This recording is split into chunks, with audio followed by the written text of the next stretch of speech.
నమస్తే, తెలుగు రాజ్యంకి స్వాగతం. నేను మిస్ సంధ్య. భారతీయ జెండా త్రివర్ణ పతాకం, ఇది మనందరికీ తెలిసిందే. దశాబ్దాలుగా మనం అందరం సాల్యూట్ చేస్తుంది.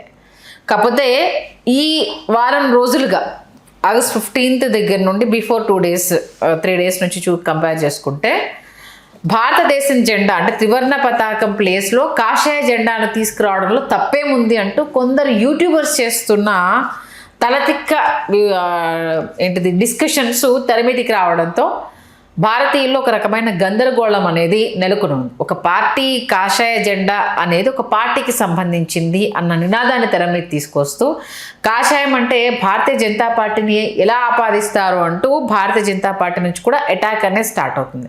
మరి త్రివర్ణ పతాకాన్ని మార్చాల్సిన అవసరం ఏమొచ్చింది? నిజంగానే మార్చే ఆలోచన బీజేపీ చేస్తుందా? ఒక పార్టీ జెండా భారతదేశపు జెండా ఎలా అవుతుంది? మరి యూట్యూబర్స్ వేరే వెనక నుంచి ఊతలు లేదే మాట్లాడే పరిస్థితులు ఎంతవరకు ఉంటాయి తెలుసుకునే ప్రయత్నం చేద్దాం. ఇదే అంశానికి సంబంధించి మనతో మాట్లాడడానికి సామాజిక న్యాయ విభాగంలో పనిచేసిన మోడీ కోర్ మెంబర్లో ఒకరైన మన తుర్కా నరసింహులు గారు మనతో ఉన్నారు. ఆయన మాటల్లో మరింత సమాచారం. నరసింహులు గారు నమస్తే. నమస్తే.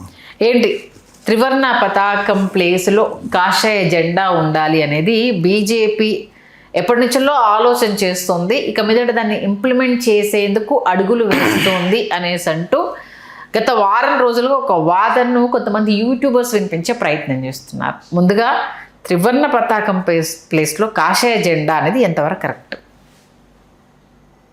అంటే త్రివర్ణ పతాకంలో కాషాయం ఉంటుందా? ఉంటుందండి, ఉంటుంది కదా. ఉంటుంది.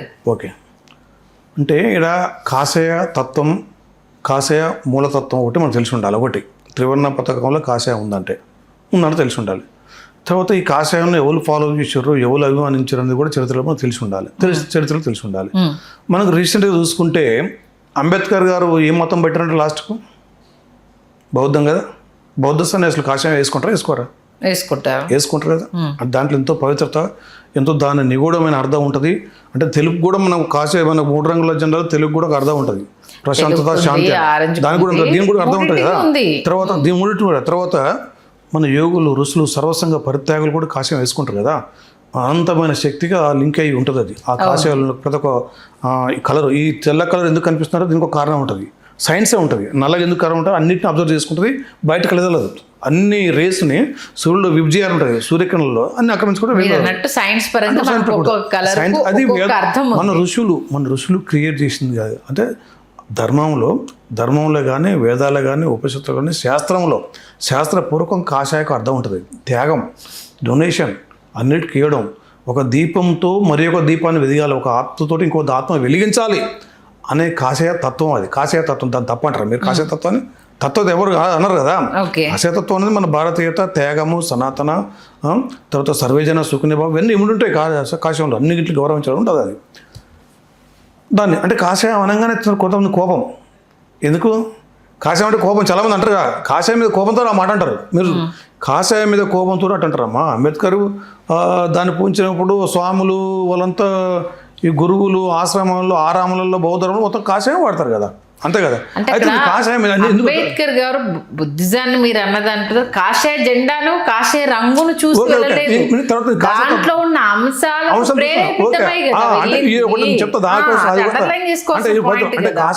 అది చెప్తాను నేను. ఫస్ట్ కాషాయ గురించి గొప్పతనం చెప్పి తర్వాత మీ కాడికి వస్తాను.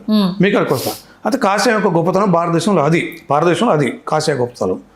మరి కాషాయ జెండా ఎట్లా మారుస్తారో నాకు అర్థం కాదు. కానీ ప్రతి ఒక్క పార్టీకి ఒక జెండా ఉంటుంది. ఎర్ర జెండా పార్టీ ఉంటుంది. వీళ్ళు ఎర్రజెండా పార్టీలు పశ్చిమ బెంగాల్ పరిపాలించారు కదా, కేరళ పరిపాలించారు కదా, త్రిపుర పరిపాలించారు కదా. మరి ఎర్ర జెండా పెట్టుకోరు వాళ్ళు ఏమన్నా? పెట్టుకోలేదు కదా. అదే కదా, ఇది కూడా జాతీయ జెండా ప్లేస్ లో రీప్లేస్ చేయలేదు కదా. జాతీయ జెండా మార్చి కాషాయ జెండా పెట్టి ఎవరు చెప్పారు మీకు? ఎవరున్నారు? మా దగ్గర యూట్యూబ్ మస్తు అంటారండి. ఎవరైనా కానీ రాజ్యాంగాన్ని మార్చలేరు. రాజ్యాంగాన్ని సవరిస్తారు, కొత్తగా ఇంక్లూడ్ చేస్తారు. దాన్ని ఇంకా ఎక్కువ స్ట్రీమ్ లైన్ చేస్తారు, దాన్ని ఎక్కువ ఫ్లోరిష్ చేస్తారు. కింది ప్రజలకు అర్థం రీచ్ కావాలని చెప్తారు. అది భారతీయ జనతా పార్టీ సిద్ధాంతము. కింది ప్రజల అభివృద్ధి, దేశ అభివృద్ధి అని చెప్పేసి కింది స్థాయి తీసుకుపోవాలి. కానీ దానికి కాషాయ జెండా పెట్టాలి అంటే ఇప్పుడు ప్రతి ఒక్క సంస్థకు జెండా ఉంటుంది, ప్రతి ఒక్క సంస్థకు జెండా ఉంటుంది, ప్రతి ఒక్క పార్టీ జెండా ఉంటుంది. గవర్నమెంట్ రాగానే ఆ జెండా పెడతారు వాళ్ళ పెట్టిర్రా? ఈ రాష్ట్రంలో ఈ దేశంలో అన్ని రాష్ట్రాల్లో రకరకాల పార్టీలు వచ్చినాయి, మరి పెట్టిర్రా? లేకపోతే దేశంలో పరిపాలించే పార్టీలు కూడా వచ్చినాయి కదా.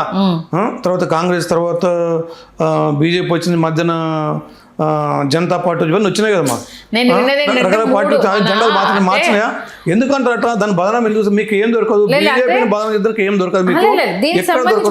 ఒకవేళ బదనం చేస్తే స్టాండ్ ఉన్న స్టిక్ అనే మాట్లాడినప్పుడు చెప్పగలుగుతాం. మీరు కానీ వాళ్ళు కానీ ఎవరు కానీ స్టిక్ అనేది మాట్లాడాలి, చెప్పగలుగుతాం. 3 అనేది మనకు శుభచిహ్నం కాదు.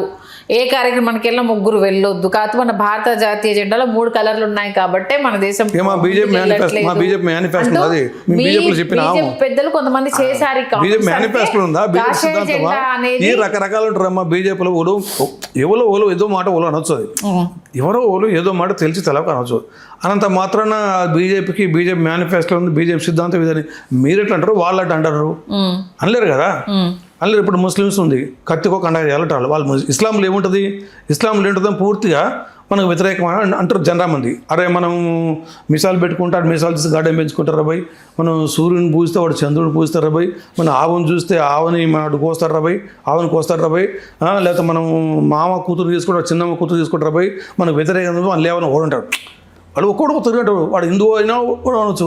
లేకపోతే ఇస్లాంలో ఉంది, మా క్లోజ్ ఫ్రెండ్స్ ముస్లిమ్స్ కొంతమంది, వాడేమిటో అన్న అంతా మంచిగా ఉంది కానీ మా దాంట్లో ఈ విగ్రహం చేస్తూనే ఒక కొట్టాలు ఉంటుంది, దేవుణ్ణి విగ్రహంగా పెట్టి కొట్టాలని మన సంపాదన ఉంటుంది, అందుకనే మామూలు విగ్రహం కొడతారు, దేవుని కొడతారు. అందుకనే గజని, గోరి, ఖిల్జీ వాళ్ళంతా దాడులు చేశారు. ఔరంగజేబు చాలా గుళ్ళు కొట్టరే, టిప్పు సుల్తాన్ 100 గుళ్ళు కొట్టారు, అందుకని తప్పు చేశారు. దాంట్లో కూడా మా మతంలో ఒక తప్పు ఉందంటే వాడు ముస్లిం. అయినంత మాత్రం మేము వాళ్ళని తప్పు అనలేము కదా.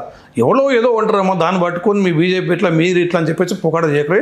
మగవాళ్ళు చేస్తే మాట్లాడండి, మేము స్టిక్ అనే మాట్లాడతాం, అంట స్టిక్ అనే మాట్లాడతాం అట్లా అట్లా. అంటే ఇది వీళ్ళ స్వయం ఆలోచన తప్పితే బీజేపీ మేనిఫెస్టో కాదు, పార్టీ సిద్ధాంతం. పార్టీ విస్తృతమైన ఆలోచన ఉంటుంది. విస్తృత ఆలోచనలో మీరు చిన్న పట్టుకొని మాలాంటి వాళ్ళని అడిగి తప్పంటే మేము ఏమని చెప్పండి, క్లారిటీ ఇవ్వాలి కదా. క్లారిటీ ఇస్తున్నాం కదా. అరే మా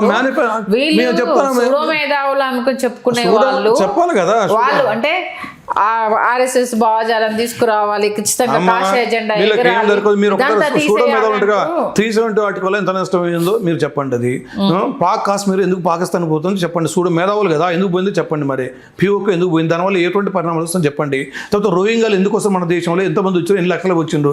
ప్రపంచంలో ఒక దేశానికి ఇట్లా ఇన్ఫిల్టర్ అయిపోయిన ఇంతమంది కోట్ల మంది ఉన్నారా, లక్షల మంది ఉన్నారా ఏ దేశంలో అయినా కానీ. అమెరికా అట్లా పోతాం, మనం ఒక్కరు కూడా పోలేం అమెరికాకు.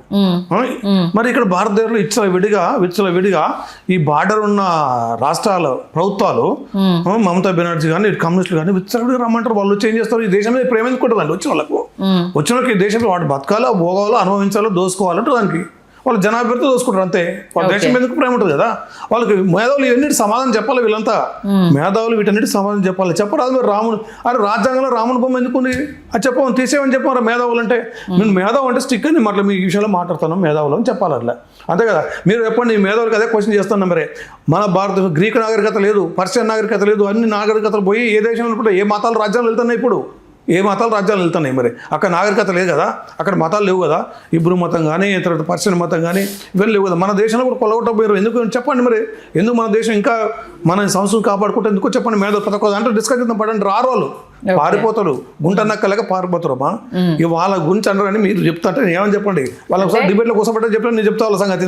జాతీయ జెండా త్రివర్ణ పతాకమే జాతీయ జెండా. అంతే, కాషాయం అనేది వీళ్ళు పులిమింది తప్పితే భారతీయ జనతా పార్టీ జెండా. కాషాయ జెండా జాతీయ జెండా మా యొక్క సంస్థ జెండా అవుతుంది కాబట్టి, మా యొక్క పార్టీ జెండా అవుతుంది. మా యొక్క అధ్యయనానికి అట్లా గౌరవించుకుంటారు వాళ్ళు.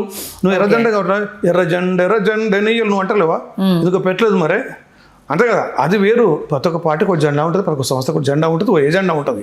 కానీ రాజ్యాంగం మార్చాలి, ఇప్పుడు జాతీయ జెండా మార్చాలంటే రాజ్యాంగం మార్చాలంటే నేను రాజ్యాంగం మారుస్తా, మావోయిజం చేస్తా, ఎర్ర జెండా పెడతా, ఎర్ర జెండా గుర్తని చెప్పేసి తుపాకీ కొట్టడం ద్వారా రాజ్యాంగాన్ని వీళ్ళు అంటే ఎవరు తెలుసా, ఈ దొంగలు. మీరు ఆలోచించండి, మోడీ గారు అనగా పదం ఈ అన్ని దొంగలు ఎవరు తెలుసా. ఎర్రకోటపై ఎర్ర జెండా ఎగిరేస్తా, మావో జెండాను ఎగిరేస్తా, రాజ్యాంగాన్ని మారుస్తాము, తుపాకు కొట్టడం ద్వారా రాజ్యాంగాన్ని మారుస్తాం, వ్యవస్థను మారుస్తాం అంటారు అన్నారు. వాళ్ళే అది మారుస్తాం అనేది వాళ్ళే, మారుద్దాం అన్నది మేమేళ్ళే. తుపాకు కొట్టడం ద్వారా రాజ్యాంగాన్ని మార్చి ఈ రాజ్యాంగం మాకొద్దు, బూటకు ప్రజాస్వామ్యం, బూటకు రాజ్యం అని చెప్పేసి తుపాకు కొట్టడం ద్వారా శ్రామిక రాజ్యం అని చెప్పేసి ఆడ జెండా మారుస్తాం, మేము రాజ్యాంగాన్ని మారుస్తాం, జెండా ఎర్ర జెండా పెడుతున్నాం. వాళ్ళే మమ్మల్ని అంటారు. మళ్ళీ దొంగ మారుతారు. మీరు అన్నది చూడండి, రాజ్యాంగం మారుతున్న వాళ్ళు కదా, వాళ్ళు ఓపెన్ చెప్పుకోరు కదా. మేము అంటలేము, మీకు క్లారిటీ ఇస్తున్నాం కదా, మీ తరపున మీరు క్లారిటీ అంటారు, వాళ్ళ తరపున వాళ్ళు క్లారిటీ ఏమని చెప్పండి. మరి అన్నది మీరు దొంగలు మీరు అన్నారు కదా, మీరు దొంగలు ఎవడో ఇస్లాం రాజ్యం చేస్తాం తెలుసా, పాకిస్తాన్ లెక్క దీన్ని ఇస్లామయం చేస్తాంటాడు వాడు. వానితోటి కాంగ్రెస్ పొత్తు పెట్టుకుంటుంది. ఇస్లాం అంటే కాంగ్రెస్ అంటాడు, ఇస్లాం రాజ్యం అంటే ఇస్లాం జెండా వాడు పెడతాంటాడు, ఇస్లాం జెండా వాడు ముస్లిం లీగ్ పెడతా ఉంటాడు, ఎంఐఎం పెడతా ఉంటాడు, దాని కాంగ్రెస్ వాడు కమ్యూనిస్ట్ ఈ జెండా పెడతా ఉంటాడు, ఈ జెండా మారుస్తుంటాడు వాడు. కానీ భారతీయ జనతా పార్టీ ఇప్పుడు అన్నది కూడా అనలే. మీరు అన్నది చూపించండి. దొంగలు వాళ్ళే, అంటోళ్ళు వాళ్ళే. వాళ్ళని మేధావులు ఏమన్నారు, మళ్ళీ దాంట్లో ఉన్న మేధావులు మమ్మల్ని మీద దాడి చేస్తారు. మళ్ళీ ఈ మేధావులు ఉండగా అరే అవలాగాలి పునర్దాకా మీరు జెండా మారుస్తాం, రాజ్యాంగం మారుస్తాం, తుపాకు పెట్టి పోరాడరు గారు, మీరు అనేది మీకు హక్కులు అనాలి. ఓ మేధావులు వాళ్ళని అడగాలి. అరే కాంగ్రెస్ మీకేముంది, కాంగ్రెస్ అంటే ముస్లిం అంటే కాంగ్రెస్ అంటే మరి ముస్లిం అయితే మరి పాకిస్తాన్ జెండా లెక్క లేదా మధ్యదేశ జెండా లెక్క ఈ పచ్చ జెండా ఎగురుతుంది రా బాబు ముస్లిం అంటే. మరి మీరు ముస్లిం అంటారు కదా, మరి మీరు కూడా ఇస్లాం జెండా ఎగరాలని చెప్పి కాంగ్రెస్ అంటారు, మీరు కూడా తప్పని ఎనాలిసిస్ చేయాలి. మరి అరే కాంగ్రెస్ వాళ్ళు పచ్చ జెండా ఎగరా అంటారు, కమ్యూనిస్టులను ఓపెన్గా చెప్పుకుంటారు వాళ్ళు, మేము చెప్పలేదు కదా. మరి వాళ్ళే మమ్మల్ని అంటారు, వాళ్ళే కాషాయ జెండా అంటారు. మీరు చూడండి న్యాయం ఎక్కడ ఉందో.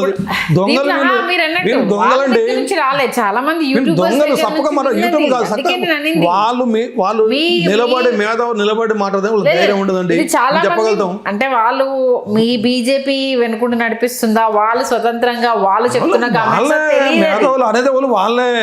పచ్చ జెండా రావాలి ఢిల్లీలో, పాకిస్తాన్ జెండా ఎగరాలని ఓడంటాడు కాంగ్రెస్, ఎంఐఎం వీళ్ళు, ఇట్లా ఎర్ర జెండా ఎగరాలి, మావో జెండా వీళ్ళు అంటారు. వాళ్ళే మమ్మల్ని మళ్ళీ ఆ జెండా ఎగరాలని వాళ్ళే అంటారు, వాళ్ళే అంటారు. కాషాయ జెండా తీసుకురావాలన్నా బీజేపీ ఇప్పుడు ఆ జెండా తీసుకురావాలి వాళ్ళు అన్నప్పుడు కాషాయ జెండా తీసుకొచ్చారు రావాలన్నా కూడా బీజేపీ వాళ్ళే కదా అవ్వాల్సింది. ఎందుకంటారు బీజేపీ అంటే కాషాయ జెండా బీజేపీ దానా, కాషాయ ఇప్పుడు వీళ్ళది కదా, మన మహారాష్ట్రలో శివాజీ పార్టీ కాదా, ఇంకొత్త పార్టీలు వస్తాయి, హిందూ సేన పార్టీ రావా అన్నదా. బీజేపీ ఒకటి ఉందా కాషాయ జెండా? కాషాయ జెండాకు కేవలం బీజేపీ అరువులా, లేకపోతే బీజేపీకే కాషాయ జెండాకి ఎవరైనా భారతీయత శివసేన ఆపాదించుకోలేదండి, హిందూ మాసం ఆపాదించుకోలేదా, ఇంకా అంతకంటే కోర్ పార్టీ అవకాశం లేదా? అటువంటి పార్టీలు ఇంకా మంచిగా వస్తే మేము కూడా మారుతాం. అంత మంచి పార్టీలు వస్తాయి, బీజేపీని వదిలేసి మేము పాడతాం. అంత మంచి బయట ఉంటాడు ఇమ్మీడియట్లీ ఆ పార్టీ వచ్చేసి ఇక్కడ ఉండి మొత్తం ఢిల్లీలో ఉన్న హుమాయూన్ రోడ్ తీసేయాలి, ఢిల్లీలో ఉన్న మహమ్మద్ బిన్ తుగ్లక్ వాడు దొంగ గుళ్ళు కూలగొట్టి గోపురాలు కొట్టి ఎంతోమంది వేల మంది అమ్మాయిలను ఎగుమతి చేసి పెట్టుకుని వాడిని తెచ్చి తీసేయాలంటాడు. అటువంటి తీసేయాలి ఇమ్మీడియట్ ఉండి. ఇప్పుడు గుంటూరులో జిన్నా ఎందుకు ఉండాలి, కొన్ని 100 కోట్ల మంది చంపించినట్టు జిన్నా, దేశాన్ని వెలుగుతున్నట్టు జిన్నా, అది కూలగొట్టనే పార్టీ రాని మేము కూడా సంతోషం చేయలేదు అటువంటి పార్టీలో. భారతీయ జనతా పార్టీ ఎజెండా వాళ్ళది ఏదంటే దొంగలది, వాళ్ళు పచ్చ జెండా ఎగర ఉంటారు, ఎర్ర జెండా ఎగరద్దాం ఉంటారు, వాళ్ళు ఓపెన్ చెప్తారు కదా వాళ్ళు. మామూలు అట్లా మీరు చూద్దాం మరి ఈ అంశం ఎంత దాకా పోతుంది అనేది మంచి వివరణ ఇచ్చారు. Thank you so much. Thank you.